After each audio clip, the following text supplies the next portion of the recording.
আমার হাজবেন্ডের সাথে আসলে ফাইট সিকোয়েন্স পুরো প্র্যাকটিস করতাম বিকজ আমি চাচ্ছিলাম যেন, যেটা আমি বারবার বলি যে শিয়া ভাইয়ের সাথে কাজ করলে আসলেই একটা চ্যালেঞ্জ থাকে, সো আমি চাচ্ছিলাম আমার 100%টা দিতে। সো আমি মানে আমার হাজবেন্ডের সাথে প্র্যাকটিস করছিলাম এবং সেই সাথে বাসায়ও চেষ্টা করছিলাম একটু সিরিয়াস, এবং আমি ইউজুয়ালি খুব মানে হাসি খুশি থাকি, সো এটা অফ করে কোনোভাবে একটু সিরিয়াস থাকলে কি রাহি ক্যারেক্টারটা আরো বেশি নিজের মধ্যে ধারণ করতে পারে কিনা। মানে কত পুরনো রাগ তুমি এটা রিহার্সাল করতে গিয়ে নিহালের উপর ছেড়েছো? এখনো করছি। মনে হয় না যে প্রিভিয়াস এক্সপেরিয়েন্স উনি স্কুলে অনেক মারামারি টাইমারি করতেন নাকি? হ্যাঁ, বাট সেটা তো বলা যাবে না, তাই না?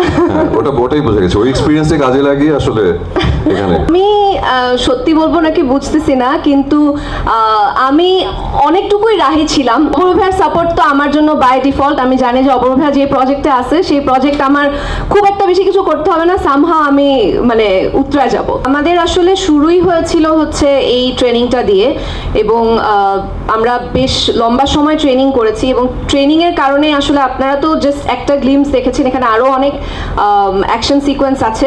তবে আমার জন্য বিশেষ করে জিনিসটা কিছুটা কঠিন ছিল, কারণ আমি এর আগে কখনো এই ধরনের ক্যারেক্টার করিনি বা এই ধরনের কোনো প্রিভিয়াস আমার এক্সপিরিয়েন্সও নাই। সিরিজটাই খুবই সিরিয়াস এবং আমরা শ্যুটও করছি খুবই সিরিয়াসভাবে।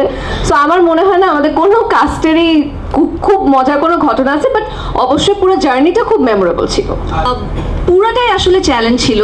শিহাব ভাইয়া অলরেডি বলছিল যে ভাইয়ার আসলে একটা সার্টেন এক্সপেকটেশন ছিল আমার কাছে, যেটা আমি ফুলফিল করতে পারি নাই, কিন্তু তারপরেও I try to give my 100%, যে অ্যাক্টিং দিয়ে কিংবা জেস্চার পশ্চার এবং শিখে এসে আসলে কতটুকু নিজেকে চেঞ্জ করতে পারি এক ধরনের সাবিলাকে দর্শকরা যেভাবে দেখে এসছে সেভাবে, সেখান থেকে।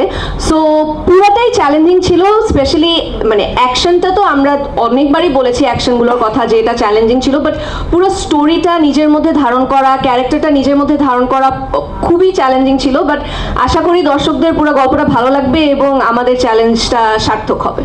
একটা অ্যাক্টরের আসলে সিনেমা একটা স্বপ্ন থাকে, সো আমারও আছে অ্যাজ অ্যান অ্যাক্টর, এবং আমিও আসলে প্রিপারেশন নিচ্ছি। হয়তো খুব শীঘ্রই আপনাদের সাথে কোনো একটা নিউজ শেয়ার করব।